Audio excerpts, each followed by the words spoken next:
এটা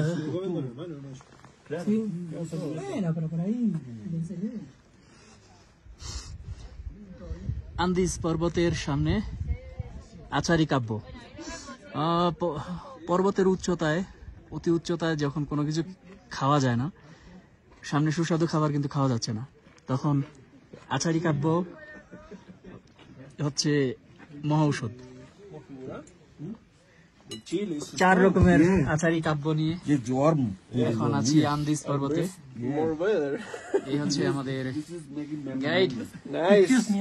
So I love it. how love it? Yeah. Bring this one from mountain. Okay. You also try. You also try.